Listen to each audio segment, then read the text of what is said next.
Welcome back to the channel, guys. This is part 5 of getting to know my father in public. I'm joined by Bas van Os. Bas, good to be back. Hi, Lucas. How are you? I'm fine, thank you. A little bit of lower back pain, but Okay. Are you sitting on the cool chair? I'm sitting on the chair that you can dance on like this. That's So good. that's Good for the typical. back. Yeah. I had some questions for you today Mm. because you seem to be someone of an unshakable faith. I don't know if that's an accurate description of you, but to me, it's how it seems to be. Sorry? It's it's not. I've always said about myself dat ik een aardstwijfelaar ben. That's Dutch. And if I would translate it to English, it would be the arch doubter or doubter in chief. But that's, I guess, my scientific background. Scientific questions thrive on doubt. So, what do you doubt? You doubt I doubt earthly things? everything, Everything. even whether or not you can perceive this, what reality is, etc. But yes, in general, I can easily doubt and entertain the possibility that I'm wrong. Mm. But I what you asked about is yeah. why does it look like an unshakable faith? Mm. And that's basically because you make a choice. And as I tried to instill in you guys, you make choices and then you try to live with it. And sometimes you change the choices, but you don't waver all the time, like, oh, now this, now that, etc. Make a choice, find out what's good in it. And if it's not good, find a better choice. And I've tried, like you, I've tried to not believe. And it wasn't a better choice for me. Also, Um, I couldn't shake off the doubt if I tried not to believe.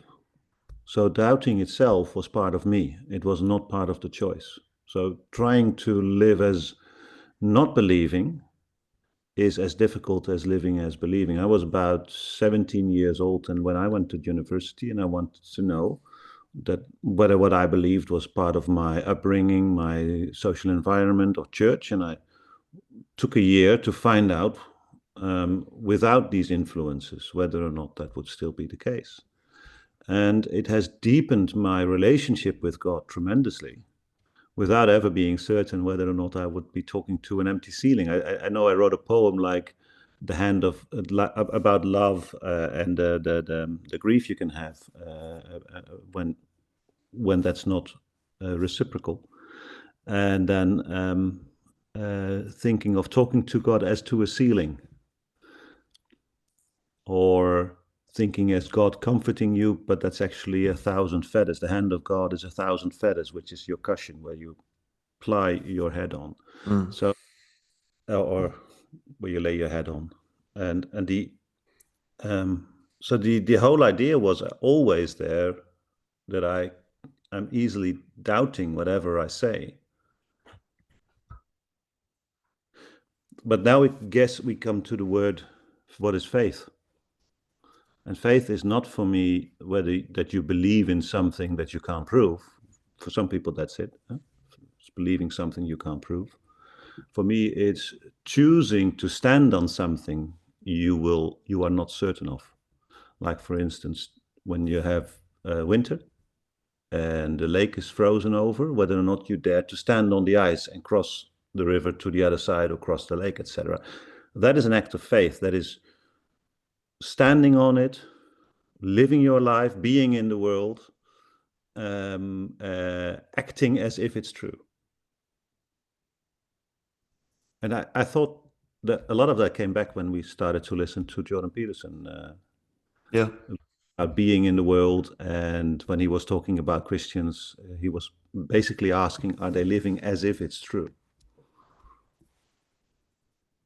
He says this when he's asked about his faith in God. Usually Yeah. he says, I act as if he exists. But recently there was an interview where he was pushed on this. And I think it boiled down to him saying that he does. Yeah. Well, and But at one point it's your identity. Hey? You fake it till you make it. In a sense, it becomes your identity. But I will never say that I can prove the existence of God to someone who does not believe. What I can say is that I feel very, very comfortable in living as a Christian and trusting God and praying to God and being with God. And I feel there's a lot of strength in it. But I Mhm. will always doubt from a scientific point of view what it is. It's just that the words that Christian faith has given me are so effective in describing what I feel that I'm very comfortable in using them. And there's no more effective way of speaking about it for you. There's not a more effective way of speaking, but not one that I discovered. So Okay. trying to go into a more scientific worldview or figuring out how Judaism or Islam is talking about that, or New Age stuff. I'm not very well versed in Indian religion or in Chinese religion. I dabble about a bit, but I'm not qualified to speak about that.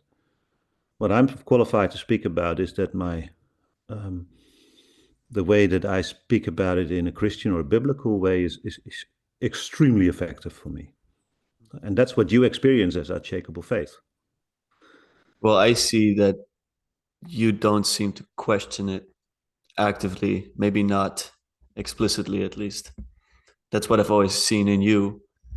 That when I asked you about God, because I was very uncertain also as a child, you would just speak about not only seeing God everywhere, but also being in a relationship with Him, Yeah, communicating.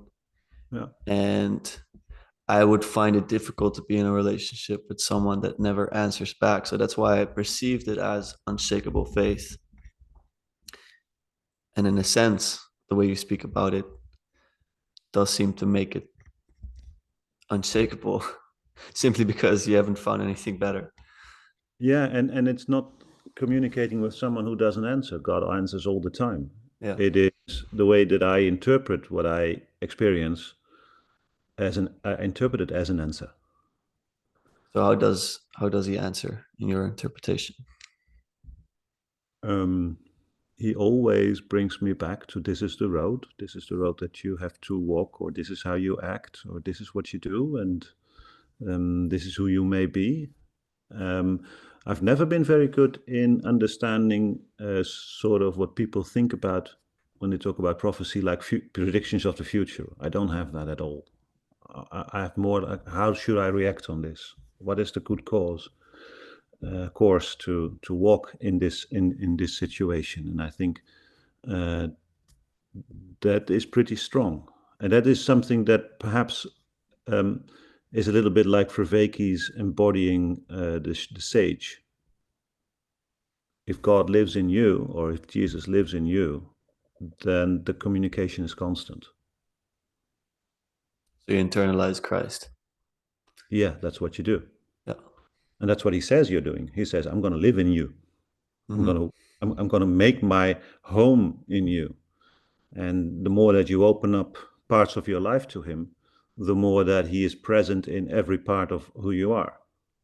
And I'm not saying that in a pious way. I'm just saying it as a matter of fact. If you live with him for a longer period of your life, he is that best that you can be within you. Do you ever think about the Jewish criticism on Jesus being the Christ? I know John, for example, doesn't call Jesus the Christ, he calls him Jesus of Nazareth. Have you ever considered some of those arguments? Of course. And what do you think of them? Mm, I did an exercise once. Uh, I was astounded by the fact that Jesus was fully human, 100%. And I wanted to know how it was like for him. So I started to think about that, finding if I could read the gospel narratives in a sort of a chronological order and in a historical context and in a geographical context and in a social context, etc. And then um, I was trying to write that down, and I couldn't until I had a traffic accident, and I couldn't lie down, and I had a little burst in one of the side cervicals. So there was little. It hurt. It hurt like hell, Mhm. and I sit upright, and I sat upright, and within a few weeks, I wrote what I wanted to write, and that was the story of Jesus from the Gospels, but simply retelling it in the first person, I, from his perspective, and in the present time, like I walk towards her, towards a woman or whatever, and then experience what's going on.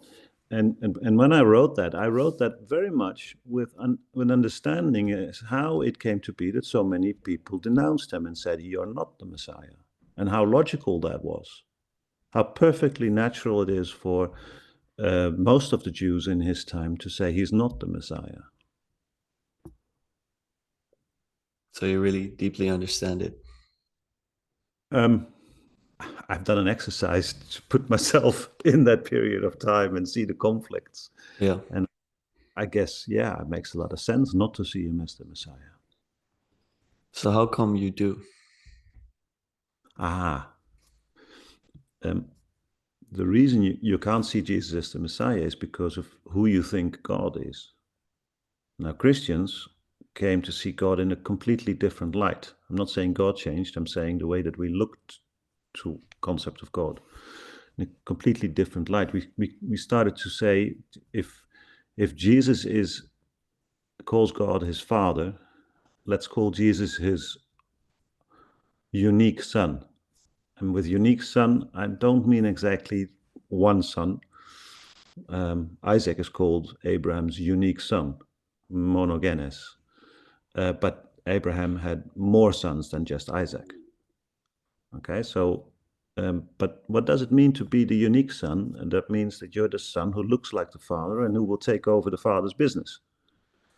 So you are, in a way, like all Caesars were Caesar 1, Caesar 2, Caesar 3, and they were of the family of Caesar, and they had the function of Caesar, and they had the fortune, the estate of Caesar. And likewise, with all these different characters in antiquity, it meant a lot if you were the son of the father. So the character of Jesus in their eyes, became the character of God. And once God changed, it made so much sense to say, okay, the concept of being a Messiah changed. If Jesus is the Messiah, you turn it around, it tells you something about who God is. Understand. It makes sense to me. I've thought about this a lot, and also the way you phrase it is that we changed our perception of God, but we didn't change God himself. I think it makes me able to understand how many different religions look at that same underlying ground of being. I just find it difficult to square those different realities, let's say. Because to me, it feels like more than just the way you look at God. It feels like that's actually the way, like I feel like love is actually fundamental to reality. Do you not feel that way, or do you No, I think do. that you choose? Do you Yeah, think yeah, that you we choose choose, to and it is that way, and it becomes that way. becomes that way for you personally, but not collectively, depending on what you believe? Well, we talk about this a lot when we talk about philosophy and stuff like that. Huh? When does something become reality? Let me give you an example. Suppose I sent you an image now of me sitting in a room, and by the internet, I send that to you sitting in another room in The Hague. The setup that you have in The Hague determines how you see me. That's correct, huh? Mhm. So what you see is your screen. You don't see me. But the language, or in this case, the technology that you have determines how you see me.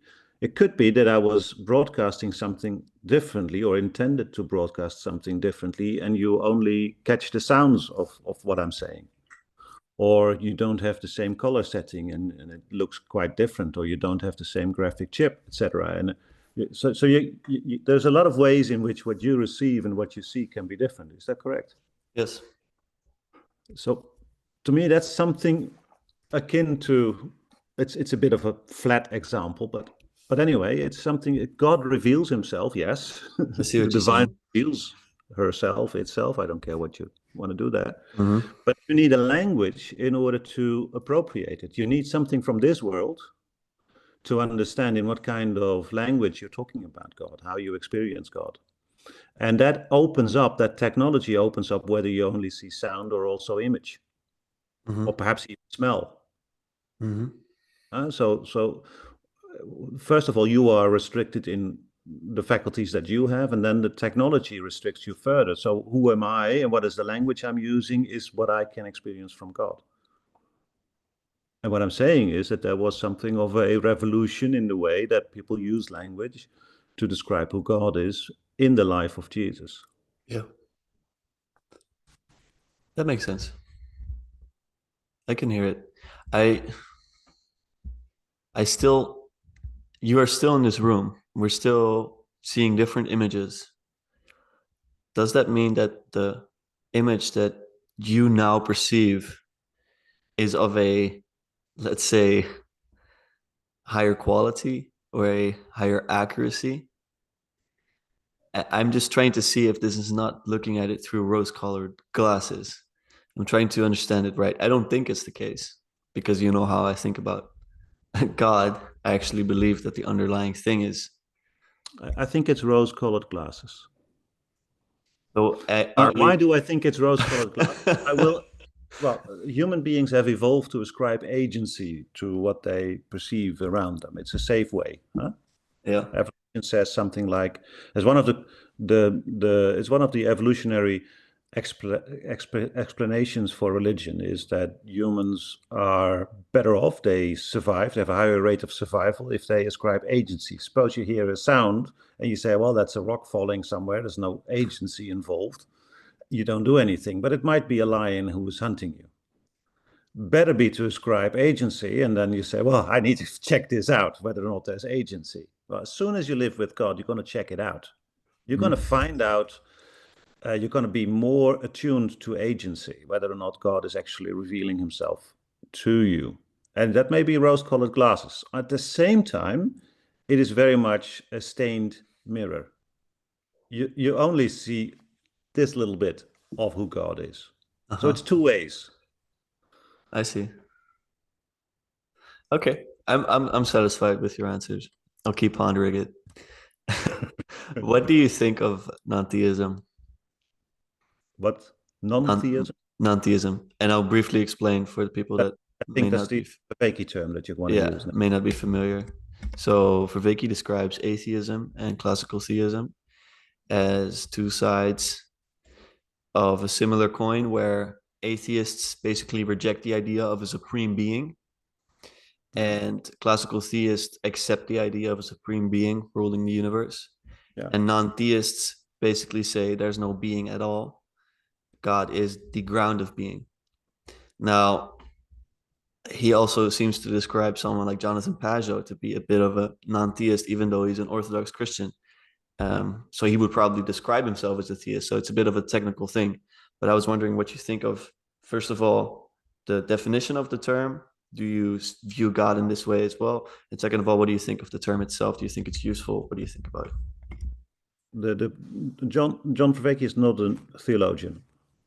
That means that his idea of God is very much shaped by his own history in a fundamentalist home, and later on finding out something about Buddhism, becoming really good at it, by the way, teaching even about it. So no disrespect there, but I do believe that his antipathy to the term theism is very much shaped by American fundamentalism.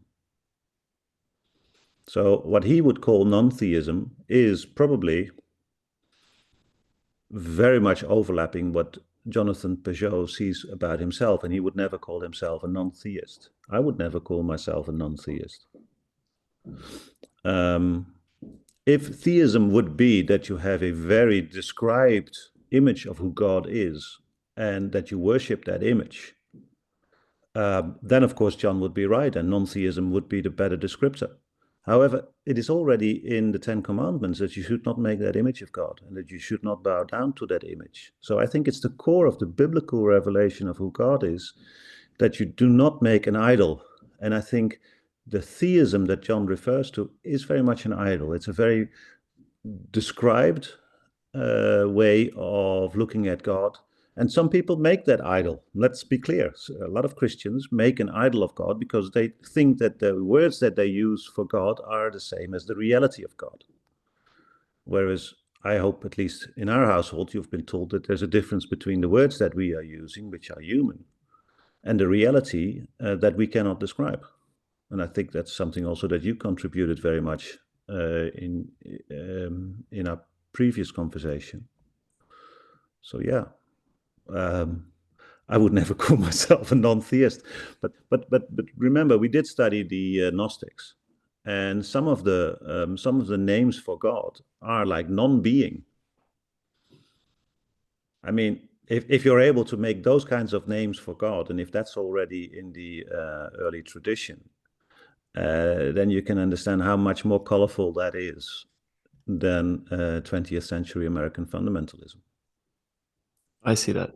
I also think that perhaps part of what John is trying to do is to grapple with it with modern ideas and modern people. And so for that to be graspable, there is a need to step down from something that is so undigestible for so many people that I guess this is why he phrases it in this manner, let's say. I think there's a very good point to it, as you say. So you open up the strength and the energy and the beauty that you can experience for people who are closed off by that same language. Yeah. I think that's beautiful. And on the other hand, as I'm still very much a Christian and a biblical scholar, I would find it such a loss if we are no longer able to connect to all the generations before us. Yeah. And by denouncing theism as their religion and only, say, salvaging a few mystics, perhaps. Huh? Mm-hmm. If that's what we do, we close ourselves off of their experience, which produced so much beauty and so much love and so much things that we can learn from. So yeah. I understand the point that you're making. I would argue the other point is important as well. Good. Respectable point of view. I like it. I'd like to speak a bit about death, if you don't mind. Not in a very gloomy way, but I think about death a lot in the sense that death gives me limitations on life. And I've learned to appreciate death for making life more valuable. If you think about that economically, it's like the difference between infinite money and a limited supply. Mm-hmm. Yeah. And so I was wondering for you what your relationship with death is. You can answer that question however you like, whether you are in fear of death, whether you're at peace with it. How do you think about death? Anything you'd like to share, I'd love to hear. You often hear that Christians become Christian because they are afraid to die. Yeah. Or that they are disappointed in life and they need something like heaven to comfort.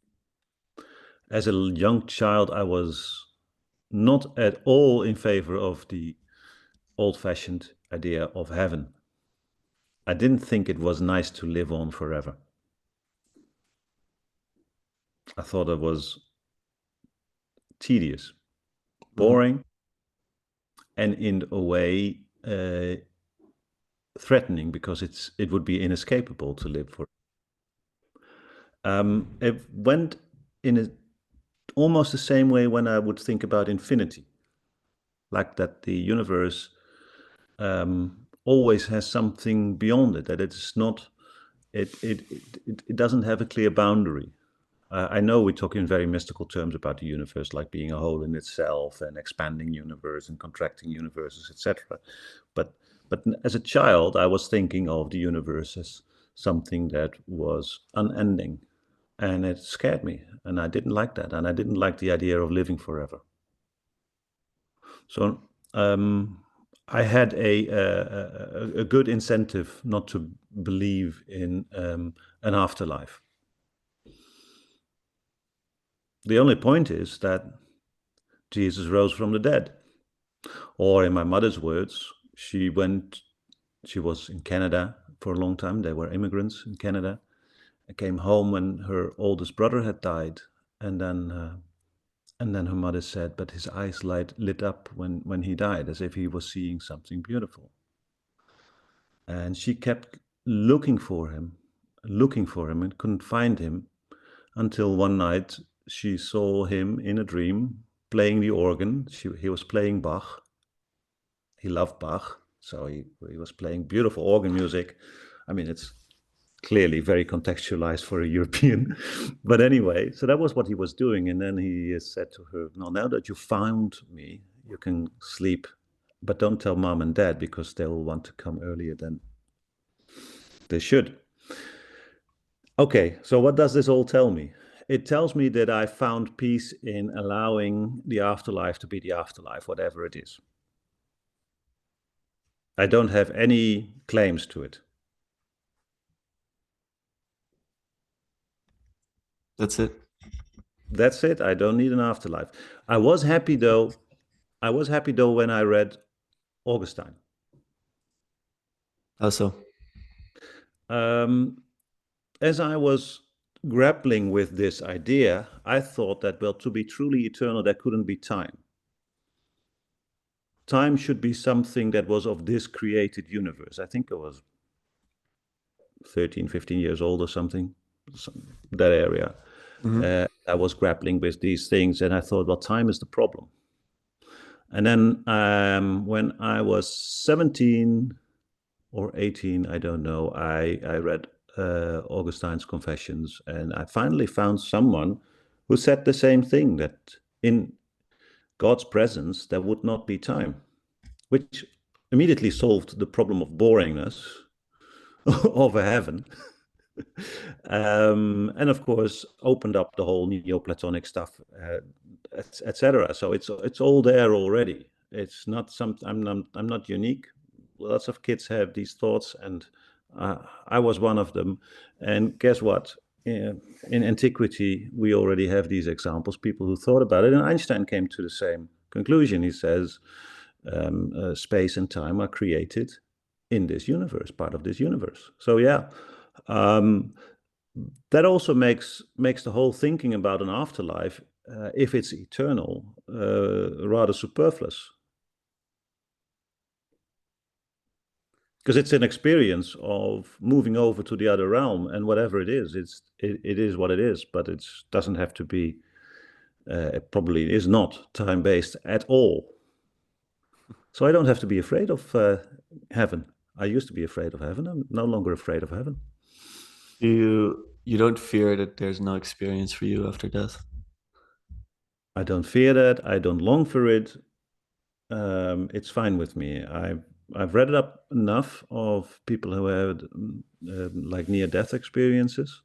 There are also hellish, nightmarish near-death experiences, but most of them are pretty good.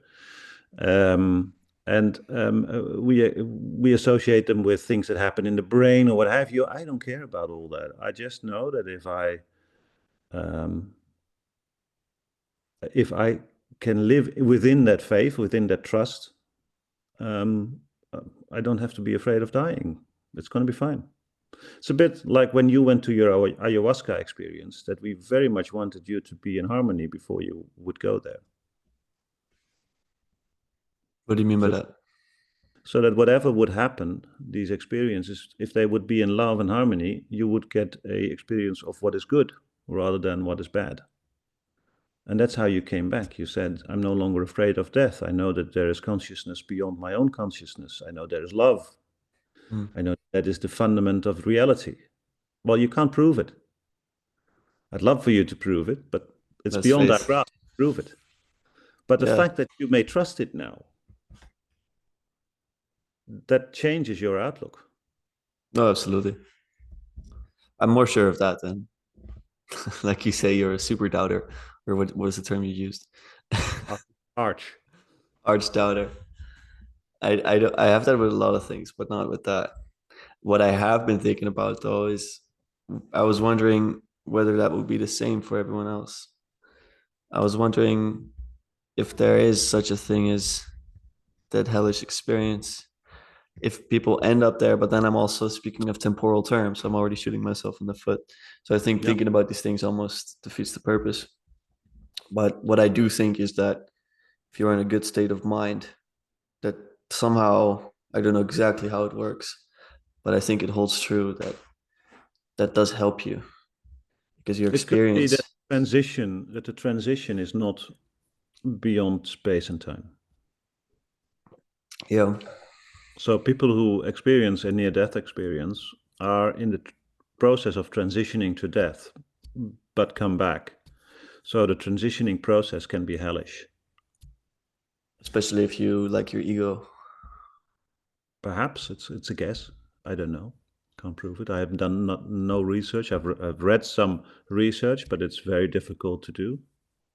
I think it's really very researchable. I just think it intuitively, simply because death, by definition, means that your ego is going. I think. I think in a way it's merging you with God or with collective consciousness, let's say. But Yeah, yeah, the yeah. interesting thing is the difference in different religions of thinking about this, because I think Wolfgang Smith describes very interestingly how in Eastern thought there is really nothing left of the identity of the ego, whereas in Christian thought it's not just a merging with God; it's actually a relationship. And so I don't know if that holds true for beyond death. That's something I've pondered. Well, if it's a falling into love, I'm not saying falling in love, but I'm saying falling into love. Into love. Uh, that would be great. I mean, then you have an experience of becoming one with God. That would be a great experience. It would end there. It would that. I mean, beyond that, there is probably no experience. I don't know. I mean, I'm just surmising here that there is no time in the eternity. Yeah. Now, Yeah, I don't know. I have never been there, but entering into that reality of timeless love, that would be nice. I would sign up for that. But of you said course. something about different religions, huh? It's even within Judaism of Jesus' time that there were at least three ways of looking at it, if not more. And Yes. so you had the people who said, like the Sadducees, only the spirit that God gave us, which is divine spirit, which is not us, that will return to God. And that will live with God, that will be alive, but our personality, our ego, our body will all die. And then you had people like the Essenes who said, well, no, the soul is probably something that that remains and that may that may be redeemed. And then the Pharisees would say, well, there's so many people who didn't experience justice in this world. We think the world will be renewed and they will be revived with their body. So there we get the question, what actually is resurrected? It's only the spirit, or the spirit never dies. Is it only the soul, or is it also the body? And one of the cool things in the book of Acts is that at one point one of the disciples says, "Well, we found a faith that that keeps the soul alive. So something of my personality may remain." And that's a rather interesting thought. Gets us a little bit down to earth again from what we just did, where we said there's nothing because God is all in all. It would mean that there's something of a collective personality. God becomes something of a collective personality in which our personal stories actually have there. um, contribution to make. That's a funny thing to think about. Do you have a preference for any of the perspectives? Um, I don't need a resurrection of the flesh, even though that is what my faith tells me. So my tradition, my faith tradition, is very much grounded in the Pharisee thought, the group of the pious Jews that believed in the resurrection of the body, because they thought that the earth needed to be remade, and that's actually a good thing. I mean, if you read N.T. Wright, he's very strong on this. It's an important thing. For me, it's not something that I look forward to in any sense. I'd love the earth to be better, but I don't need to be revived to be part of that. I also wonder what they mean when they speak of reviving the flesh. I really struggled with this in understanding it because I'm not sure if they mean it in the sense that we're thinking about it. It's not clear to me at all when I hear, for example, Paul speak about this. I think Well, explicitly so. that's Sorry? the problem. Paul needs to think about it. Yeah. So he experienced a conflict within his community about people have different thoughts. Yeah. I mean, it's like you say, it's a lot of speculation. But to me, it's fun because, especially with people that have deep convictions, I always wonder where does that come from? Hmm. Do you have participatory knowledge? How do you know that's true? And so Well, you a have a little bit, and then you could extrapolate that. little glimpse. You had your experience, and you extrapolated that to a larger reality. Yeah. Um, I have my, say, mystical experiences, and I extrapolate that to a larger reality. Paul, being a Pharisee, very much came from the bodily aspect of resurrection, saw that also in the resurrection of Jesus, being a bodily resurrection, but then also was sensitive to the science of his days, saying that, well, the heavenly realm that we will enter is of a different nature. So our bodies need to be transformed. So he already understood that a too literal interpretation of his own faith, to which he held on to it. He didn't agree with the guys in the church that said resurrection already took place when you became a Christian. I said that's not true. There's still something to wait for. Uh, but then he also said something. But in order to be in that other realm, our fleshly bodies have to be transformed. So yeah, he's struggling with it as well, and I love him for doing that. Struggle is all we can do. I think it's Yeah, yeah, the yeah, best yeah, thing, perhaps. yeah. But when you were young, you said you were very uncertain, was that also about questions about death? Oh, absolutely. It's one of my most memorable experiences that I've had many times, actually, where I would be laying in bed and I was completely atheist, I think, as a child, like completely almost from age 7 or something. And I thought that, well, I was pondering the thought that after I died, there would be nothing. And that nothingness, like forever, nothing, no experience. That gave me the biggest fear in the world. I couldn't, it was horrific. And every Hmm. time I let my thoughts go there, I would try to snap out of it. Like I would try to, I remember very well, like I would play tricks on my mind to get out of that reasoning. Hmm. And especially after I watched Interstellar, I remember for the first time with you in the cinema, I had Yeah. that where I was so, I guess, confronted with space and time and all these things. Where I was like, when I die, it's over. That's it. And so the dread of that, it reigned supreme in my childhood. Yeah. You listened to that soundtrack so many times. Still I do, yeah. But it's funny because actually I wrote about this for my Portuguese class because I had to speak about my favorite movie or movie soundtrack. Oh, my favorite music, that was it. And I listen mostly to cinematic music because I love listening to stories. And music with stories puts me in the stories. And Yeah. so the first time I saw Interstellar, I was like, I don't know how old, 12, 13.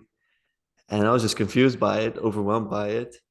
And what I wrote in that essay was that it's very linked to my own transformation and it's linked to my own thoughts about death. It's very closely linked to death. Because so first I was horrified and then I kept watching the movie. I've probably watched it over 8 times now, maybe even more. Still remains, I think, my favorite movie. And that is that I saw that within the movie, you see how love actually transcends time and space Yeah. because he is somehow connected to his daughter in space while he's somewhere near Saturn or whatever. And he fixes the situation and he lets the human race survive. And that's just because of love. Yeah. And I think that's true. Did you know that when you saw it the first time? No, of Or course not. That's why I was so hard. when did this dawn upon you? I think it was only years later after I'd already watched it a couple of times. I think it was also just experiencing that love transcended space and time. Yeah. I had to experience that before I even got the movie. So I wrote about that. What is so interesting, Lucas, is when I was 13, I chose to be a Christian. You chose to be atheist. I was afraid of heaven. You were afraid of nothingness. Yeah. Both we were persuaded that it's okay because of love. Yeah. Yeah, that's pretty cool. That's In a that's way, that's they're, weird, isn't it? yeah, but it's two sides of the same coin. Yeah, it is. It's Indeed. perpetuity and it's finiteness. That's really cool. I think I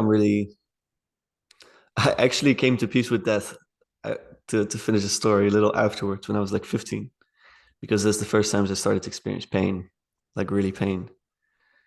I uh, I had my braces for years and years, and my teeth were really messed up, so there was a lot of pressure on my teeth, and I literally couldn't do anything else but be confronted with that pain. And I was like, okay, this could be for perpetuity. This could be hell. So then I understood death already in that sense, but it was only after I got to see the love side of it that I could come to peace. Yeah. Still, with people I speak to when I ask them, because I actually ask a lot of people questions about death, a lot of people say that they don't necessarily fear death as much as a concept or as something that's going to happen to them, but they fear pain. That's what I understand. I would Yeah. fear pain also. You've been very intimate with pain for years. Yeah, I don't fear pain. You've met pain. How come you I've, don't fear pain? I've met God. Mm. Inside My of pain. my pain was never cured, but I was not the only one to carry it. Mm. How do you mean that? There's two ways of dealing with pain, of chronic pain. But you can't escape it. So it's not like in my case, it's not like a pain that you would get from using, say, a leg or something, but it was a pain that would be inescapable. That, like for instance, labor. You can't escape labor. I mean, the, someone who is in labor. We read that passage in church from 1 Thessalonians this morning. um, the coming of the Lord is like labor coming upon a pregnant woman. Um,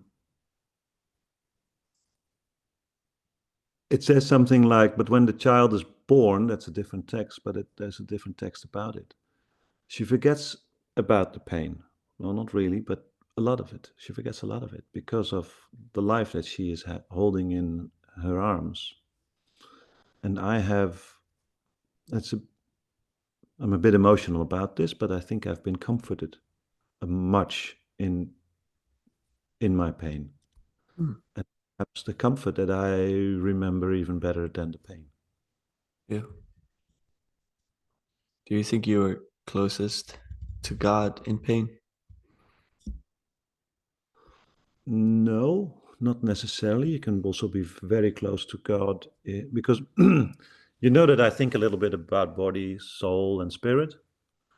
And our soul system, which is not rational, which is not reasoning, it's not an ego system, but it's very much driven by emotions. Huh? Our soul is rejoicing, the psalm says, or our soul is cast down.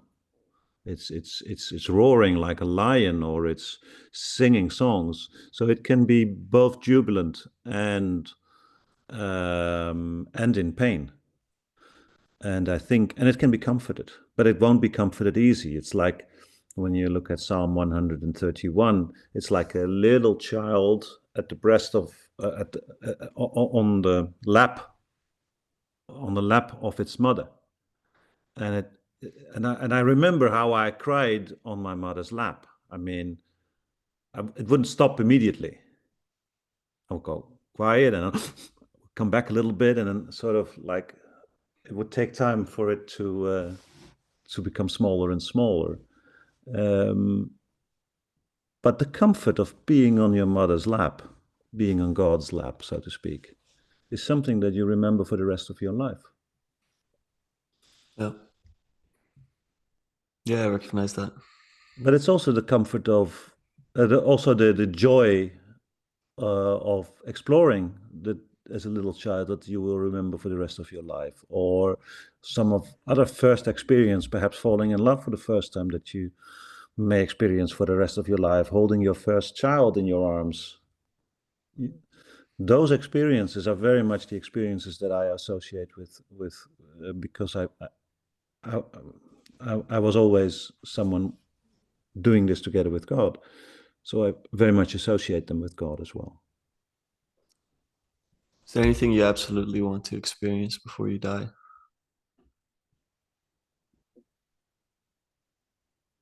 No.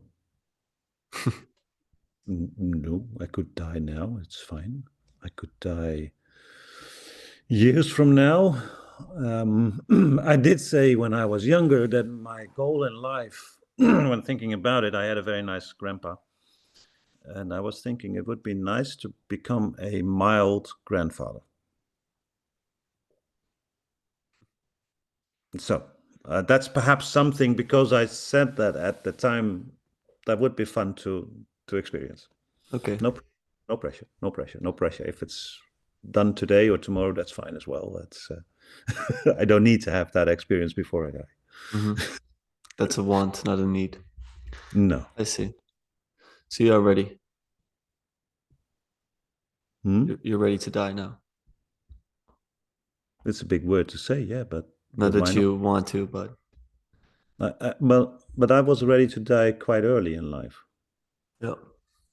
And I think I also said to you guys, if you want to do stuff that you want to do that are really dangerous, do it before you get young kids.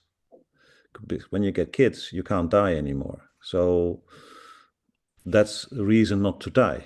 That's because you so much feel responsible for what is entrusted to you. Yeah. But even that is not something that you, I mean, that even that is a fallacy.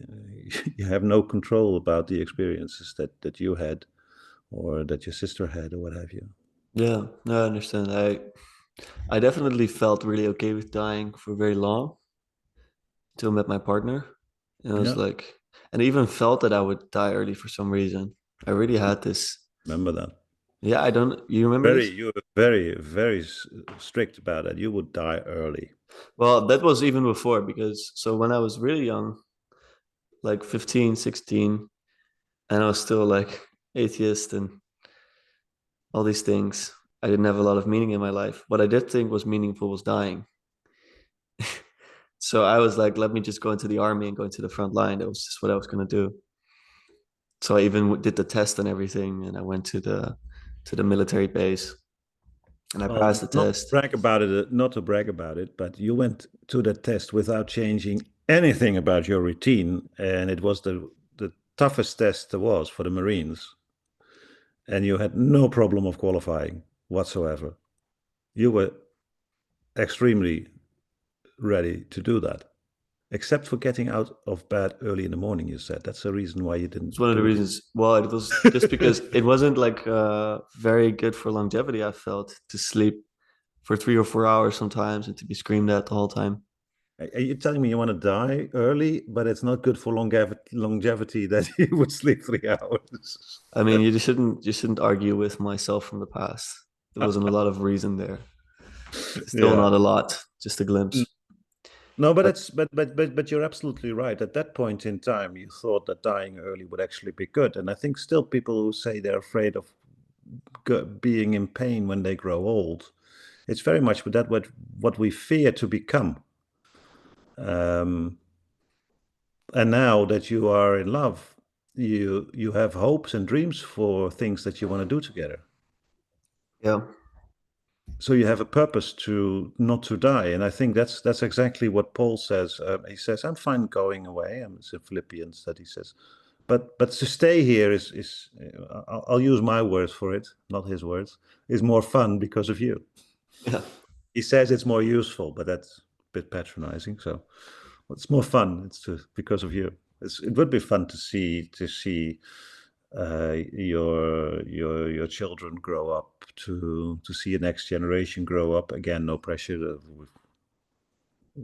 There's enough going around that we can see children from others. But yeah, that would be great. And I am anxious to see how our this period in our world history, how that proceeds. yeah. It's very intriguing. So yeah, but then again, it's all useless to think that you should be alive to witness it. So yeah, I'm happy to be part of it, but I would also be okay with not being part of it. Yeah, I see. It's good to put some importance into the earthly, to the earthly realm. I do fear that maybe I stepped a bit too far with thinking about death so loosely at the time, such a positive way, because I am Hmm. aware of, for example, some Christian thinkers that look at death as something evil and Jesus conquered it, you know? It's the enemy. Yeah, in such a way. I never felt that way. I don't know if that's a dangerous way to think that I'm thinking like that. But I do take that perspective seriously when I hear it. I It's not don't know anyone if, saying it. Sorry. but if you watch what's going on in Gaza right now, or what happened on the 7th of October in Israel, it is the enemy. Death and destruction and humiliation. It is the enemy. It is the opposite of life. Um, but um, dying in itself and being part of God is not something that I associate with death. I think I see what you're saying. I think there's also a natural way to go and a way that is clearly not natural and causes suffering. Yeah. I feel that war is that way for sure. But I felt when my grandmother passed that it was very natural and very beautiful in a sense.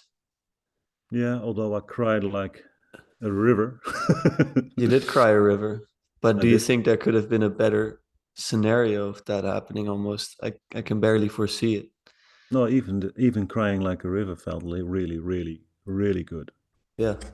It felt so much like, oh boy, I love her.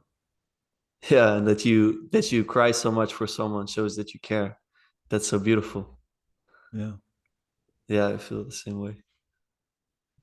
Mm. Yeah, I think I can round the death subject off very well here. I'm very happy to have heard your thoughts. I want to speak a bit about wisdom because it is central to a lot of the questions we ask. And I know that religious people seem to be wiser for whatever reason that is. How do you get wiser? Do you have practices? What do you think is wiser about religious people? Well, before I go on, what I'm speaking about is from like a scientific study, so I'm not just being a a biased religious nut. What do I think is more wise about religious people is perhaps in line with what we've been speaking about, is that there is meaning in the world for Hmm. starters. That is part of a religious framework, at least. the religious framework I know, the Christian framework, that there is meaning. And I think that's true. So in that sense, I feel that I'm closer to reality because of that framework. And in another sense, it teaches you to care about other people. And so it puts community close and family close. And I think that's wise. Yeah. And I think having family close to you calls you out for bad decisions. It helps you. It helps you flourish in life. It helps you in terms of your financial situation as well, often, and that can give you the peace of mind. Let's say also to think about things Yeah. in a wiser manner. And then lastly, I think one of the main reasons is actually the rituals and the stories, Yeah. because that is what stories seem to do with us. Myth in general Yeah. is that they seem to, as Vervaeke said, I think that myths pertain to the perennial problems that everyone deals with. And by going through the stories and even acting out the stories, so ritual as well, you learn how to make the right decisions, even in Absolutely. different situations. Yeah. So it's not It's just even, one path. Sorry. it's even with the fairy tales. Yeah. And the fairy tales of the old king has to die and the new king has to stand up. That's the fairy tale of me raising teenagers. Yeah. The old king has to die. Someone new has to step into their lives, a new queen, or in your case, or a new king. Yeah. And the old influence has to wane and the other one has to become stronger. It's almost like all these myths and all these rituals prepare you for life experience that you not necessarily had when you were 20 or 30 or 40, or even death, something that I have not yet experienced. So yeah, there's a lot of wisdom because um, it's the imaginal. We spoke about the imaginal last time. It's the imaginal of the path through life and death that you will walk. Yeah. And you are part of such a rich imaginal world with characters that you have been empathizing with, identifying with, that it makes you wise beyond your years. So yeah, I would definitely say being grounded in a tradition, even being grounded in multiple traditions, that's also possible, can give you an enormous amount of wisdom. Having said that, the question to be asked is, why are scientific people in particular often so unwise? Do you have the answer? Yes, I have the answer. What is the answer? No, but I do believe a lot of our life is about balance. So if we don't attend to our bodily needs, to our psychic or emotional needs, social needs, or to our mental needs, then we run out of balance. And the Bible also talks about the heart as the decision-making center. We would say our ego, our thinking and reasoning ego, that it's often deceived. So if you live on the if you live on in the ego, and you believe that's all there is, you're not attuned to your body, you're not attuned to your emotions, and not attuned to the spirituality that you have, then you're sort of cut off from most of what you are. And I think that's not good for your health, for your wisdom. Yeah. And even if you have embraced, say, your spirituality or your mental faculties, that's why religion is not always good for you. There are two sins that I associate most with being in your mind. And that's true for religious people, but it's also true for some scientific people, some. That could either be that uh, you retreat into fantasy. You're happy to live your life in fantasy. You're happy to entertain the thought of being social and good, etc. But you're not actually walking this lady's dog or bringing soup to this person that is sick. So you're happy to entertain all these thoughts, but you're not doing it in real life. You're not embodying it. And that would be the sin of acedia, or idleness. It's useless. It's nihilism. It's nothing. It's fantasy world or what have you. And the other one would be hubris, or arrogance, the idea that what you have thought through is actually applicable at a far larger scale than what you researched. That you can draw conclusions for the rest of humanity and perhaps even for the planet. And that leads to a sort of dictatorship that is very unwise. And again, you are deceiving yourself if you think that is science. It's not science. Science is a scientific method and it thrives on doubt. We all remember the COVID period. And I believe at one point in time, scientists said, well, we have to stand together with giving the same message, all of us. Otherwise, we cannot save the people. At that moment, it stops being science. Yeah, it's like something I've heard someone say. Don't question questioning. Yeah. It's just it's falsehood by definition. Yeah. But yeah, okay, Yeah. I hear you. So do you think our modern age is more or less wise than let's say the Greeks and the Romans? What do you think? Oh, it's far less wise. No, I mean, remember Ötzi, the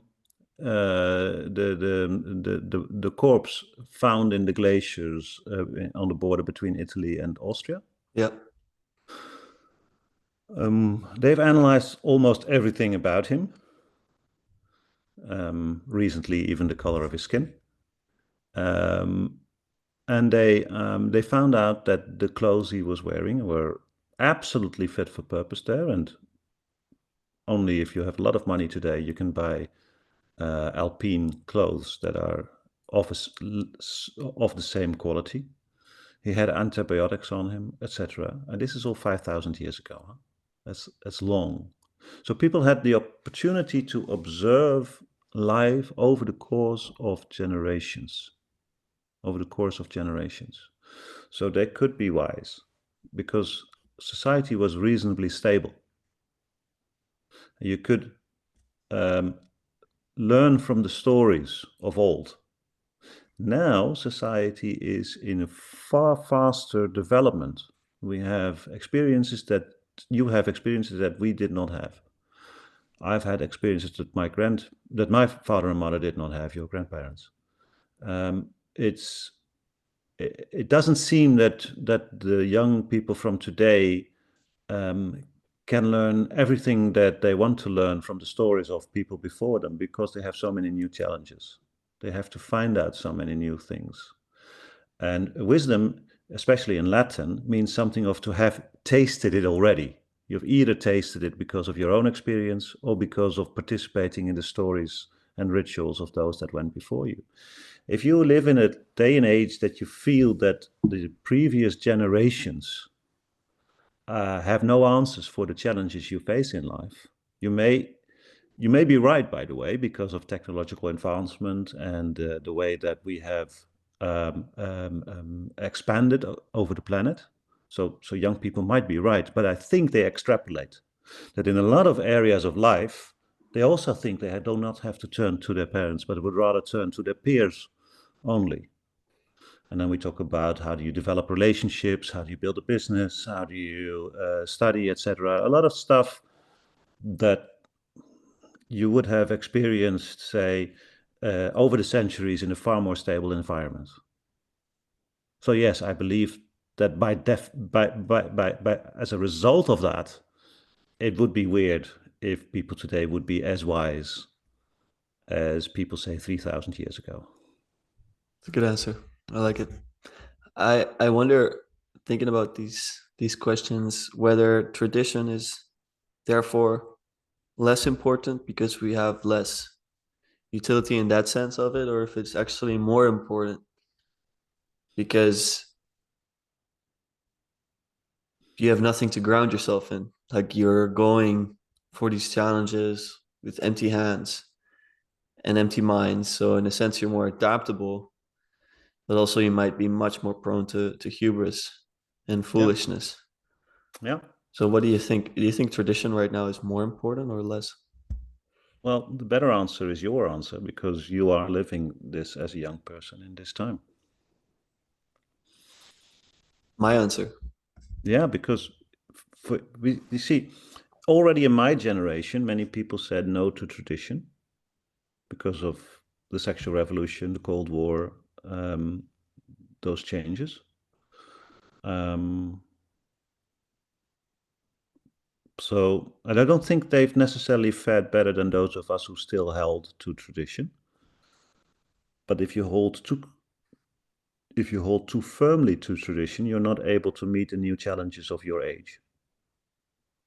So I think that my generation, on average, would have benefited from a bit more tradition. On average. But too much tradition is not good either.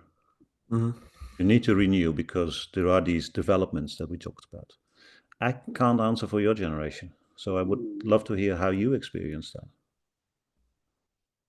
Well, I'm a bit of a traditionalist, I found out recently, in a sense that I really respect it. I really deeply respect it because I expose myself to so many different perspectives. People that I really disagree with, people that I do agree with a little bit. There's rarely anyone that I fully agree with. And I find myself to respect so much more often older people or people that are grounded in tradition. For example, a lot of Muslims to me seem so much wiser in every single way than my secular fellow countrymen in that sense. Hmm. So I see that my generation, even more than yours, is completely neglecting religion, especially um, people that are not grounded in tradition and people that have grown up here in the Netherlands and have Dutch ancestors and whatnot, because we are quite secular. At least if you ask people what they are, they'll tell you they're secular. In that sense, I see that there is a deep need for it, but that's more in a not in a direct application like a physical manifestation, a certain pathway, more in a sense of the way you think about life. Mm-hmm. Do you respect your parents? Do you respect your grandparents? Do you respect the people before you? Do you respect the society that you grew up in? Do you respect everything that came up so that you could be here today? I see a lot of rejection of the past and I see a lot of skepticism of older people and the tradition they were brought up, and that really bothers me. It seriously bugs me, especially because I'm in an environment where so many people think this way. And I Are you talking about university, or you're talking about The Hague, or what are you talking both, about? both. But these people are some of my favorite people in the world because with that comes also this radical openness. Even though they're quite skeptical about a lot of things, there are also people that moved here from different countries. There are people that are really open to new ideas, but it's also to their own detriment, sadly. Um, so it's always a combination of the two. And this is where I really like actually Robert Pirsig's work, who speaks about reality through metaphysics of quality. And he points out that you have dynamic and static quality. And so static quality in a way can represent tradition and dynamic quality can represent progression. Adaptability, for instance. Sorry? Adaptability, for instance. Exactly. So you always need both. And Yeah. what that exactly is depends first on your personal situation. There's some people that grow up deeply grounded in tradition and that are chained by it. I myself was not deeply grounded in tradition. I grew up Protestant. And in a way, I felt I needed a bit more of that, especially in the way I went, for example, about relationships. I have an extremely, compared to my peers, traditional view of relationships where I'm really like, you choose someone, you don't try people out. That has really benefited me. And I've seen people, many people that look at my story and really look at me and be like, oh, really, I went wrong here, actually. I want that. Even though society and the sexual revolution tell them that you shouldn't want that. So in that sense, I've really benefited from it.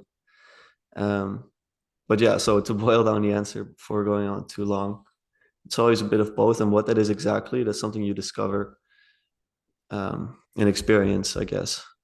But definitely respect what came before you judge it. And if you don't have a good alternative, then don't stray from it. You really need to have a good alternative to stray from it because that's not something you do. You just do like it's nothing. It's something you I, have to be I also sure of. think the young people are suffering as a result of it. Oh, If you absolutely. perceive the previous generations as the one who ruined the planet through colonialism and CO2 emissions, and that you are the generation that either solves it or that goes extinct. I mean, that's a narrative today. That narrative is highly threatening, undemocratic, because you would have to get rid of the people who were before you who didn't understand what they were doing wrong. It's you're not connecting to them. You're not part of their story, and you're the only generation who has to find out all of this. Whereas if you would say, well, my grandparents, they solved World War II and anti-Semitism. My parents solved hunger, huge hunger, and the Cold War.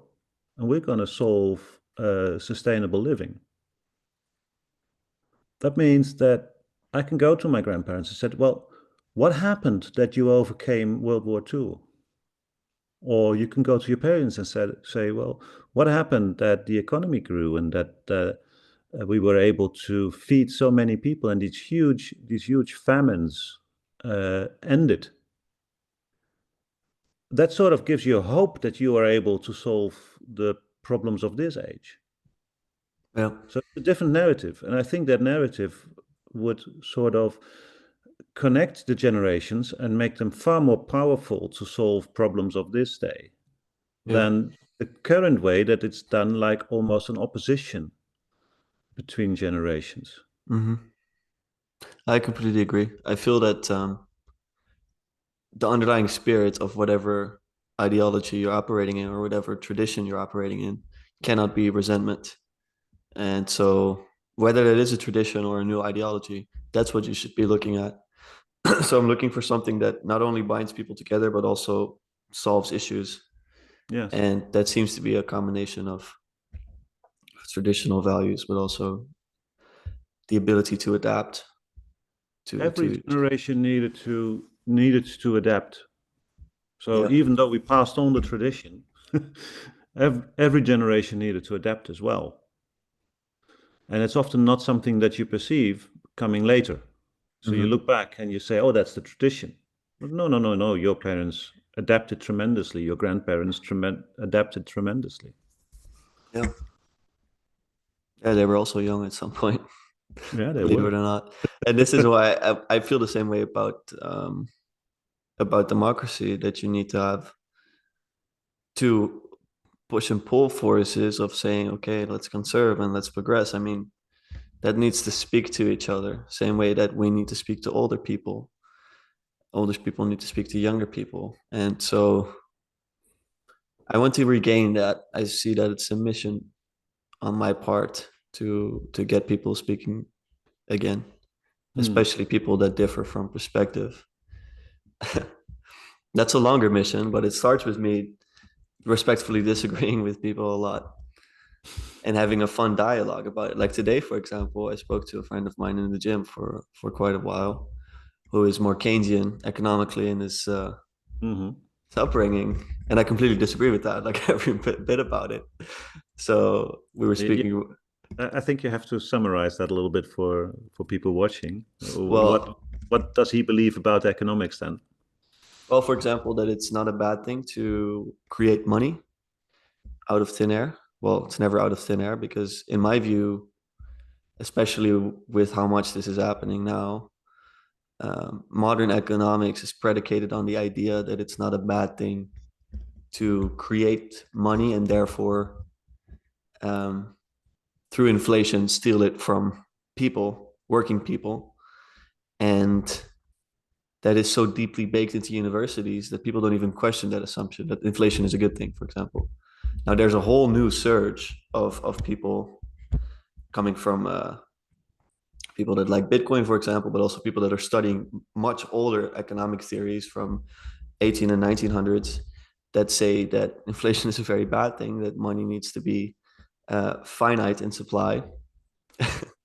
And Well, so, sorry. those people had the experience, like for instance, the Weimar Republic, of what inflation can do to destroy a society. Exactly. And that came up as well with me today, where I was like, we've created so much money in the last 3 years, 4 years. How are you going to prevent a Weimar? Like we were speaking about retiring and we have the whole social security thing in the Netherlands. And I was like, where does your faith come from? That you're going to put money in something and in 60 years, it's just going to be there waiting for you. Um, Well, we have a completely wrong perspective on what money is, of course. We yeah. feel that money is something stable and that it can buy something, that looks like what we have today. But if, say, for instance, there's a scenario, it doesn't have to be true, it can be a completely different scenario with all the population growth in Africa, but there is a scenario that there will be more older people and fewer younger people in the future. That the healthcare and general care costs of society will grow and grow as part of our national income. The whole idea that young people would be willing to put up with that and take care of all these older people at the pension levels that they created is ridiculous. Mhm. Why would they? So exactly. So this is where I think I partially disagreed, but more other things as well. But I did it in a way where it was like, if you have the ability, please convince me that I'm wrong because I'd love to be wrong. I don't want to predict this. It doesn't sound good. So I didn't go to him being like, I really disagree with you. Like, this is the truth because I don't know if I'm right and I don't want to be right. I never do. Just out of the theories I've entertained, this seems to be more plausible to me. Hmm.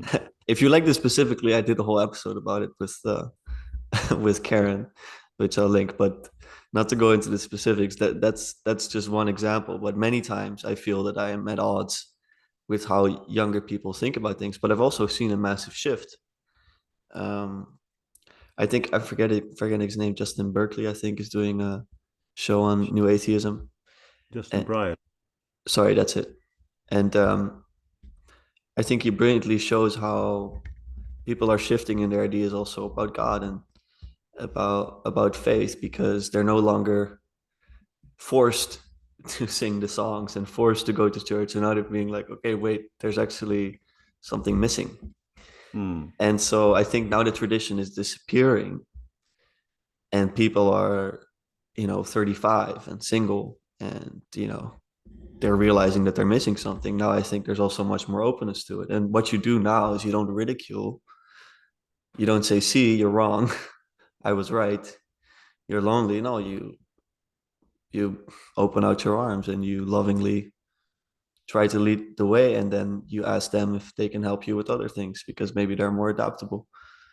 Yeah. And so I'm trying to really understand both perspectives, and that's why I find it very difficult to hear people speak about others these days, especially when it comes to political things, where there's such a left hemispheric certainty of that your perspective is right, Mm-hmm. whereas you should be working together, and that's all. So yeah, that's what what I'll say about it. But it's a constant journey that's very meaningful for me. Can I say something about politics here? Yes, you can. I've always felt that there were people who are by ideology driven to seek more solutions, either in the state by creating more rules or letting money flow through the states and come back, in the market, like allowing companies to more freedom and have fewer taxes, but assume that the market will solve it. Um, by having stronger individuals, by mostly by creating more education, fewer restrictions on what people choose in sexuality and what have you, but also by, for instance, preventing people for fiscal reasons, to stay together. Like we used to have that you would put in your fiscal statement as a family, and that changed. It's become all individualized. And then people who are looking for stronger relationships, stronger groups, stronger uh, associations. We used in the Netherlands, we used to work together to keep our feet dry in the polders. We would use to work together to build houses, to put schools together, not being of either the state or the market. It's a quite unique situation. Um, what I found is that a lot of people thought if they became stronger individuals, they would be more successful in the world. And that sort of turns against them now, because the state and the market are two spirits. They're basically spirits. They don't exist. People exist, buildings exist, things that we do exist, but the way that we organize them is a spirit. There's the spirit of the state or the spirit of the market. And individuals stand pretty much alone in the battle between those two spirits. They have nothing to save them. For a while, they can be part of the rat race. But as soon as they find that they need to take care of someone, or they grow sick themselves, they grow older, or perhaps they have children, it's almost impossible to stay in the rat race. And if you don't have those old-fashioned communities that you can fall back on, your family, your church, the neighborhood, if you don't have strong communities that you can fall back on, you're powerless in the face of these two spirits, the spirit of the state and the spirit of the market. That's excellent. I really like this because it's something that reminds me of Jonathan Pageau's talk at the ARC conference, where he's saying that whether you're on the left or the right, both of your ideologies are predicated on stuff. So the market provides all your needs. So, lower costs, and you'll get your stuff for less, so you won't have to work as much. Or the state provides it because you can't work, and it fills up the people that slip through the cracks. But in reality, you're implying that stuff is the most important thing and not community or relationship. So you need something beyond both the state and the market. And you can argue how much should be done by the state and the market, but that's much less important than having communities in place and having family in place and having friendships. And so that's something we should spend so much more time on. That I'm so tired of people arguing about what to do with all the stuff and how we're going to deal with the stuff and how we're going to get more stuff, because it's so materialistic. Yeah. So it's a really good point. And I have a few, I think all four sources of finding solutions are important. You can find solutions by organizing something through the state, or by giving more freedom to the market, or making individuals stronger. But I have the feeling that for a long time, Western discourse has looked down on traditional relationships, and sort of tried to undermine them in order to give extra emphasis on those other three sources of improvements. And I think it's come to a time that we need to revalue that and probably say, well, we actually may need people at universities who are there for a longer time than just 2 years on a contract and then move on. We may need schools that know their children by giving more time to instructors, to teachers, to work with them. We may actually value the fact that you can find work in your neighborhood rather than being pushed to another state or another country, just because the market situation requires more people there. Yeah. We may actually have to listen more to our biology, that it's actually better for us and for our children to get our children when we are in our 20s rather than our 30s. All that kind of stuff. I mean, if we don't stand tall now, the state is not a person. The market is not a person. Nobody gets happy by being more state or more market. An individual is a person, and it's sometimes necessary to give the individual more tools and freedom. The community are persons. Those can be happy. Trusting too much on the spirit of state or market can be done at the expense of the happiness of both individuals and communities. Yeah. And the maintenance of it. And I think that it's all about a hierarchy of values, where if you really value stuff the most, this is what we're ending up with, what we're seeing now. And I don't think that you should blame the market for that or whatever. I think what is to blame is ourselves, and we need to rebuild. And that's just it. And that should not be done by coercion or whatever. It should just be done by reaching out to your neighbor and helping your friends move. And if you see people slipping through the cracks, lift them up. And there's only so much you can do, but if you just do a little bit, it's going to ripple out for sure. And that's, I think, all of our task. If you're listening to this and you want to do anything, then just do that. You And know. now you're back to my faith, to Jesus, because in that Roman Empire, how often do you think of the Roman Empire? In that Roman Empire, what happened was that people were seeing as instruments because there was a business model. The business model was the expansion of the Roman Empire that allowed 600 families in Rome to become richer and richer and richer. They became governors of states, etc., and they could amass enormous riches by extracting the surplus wealth of the communities there.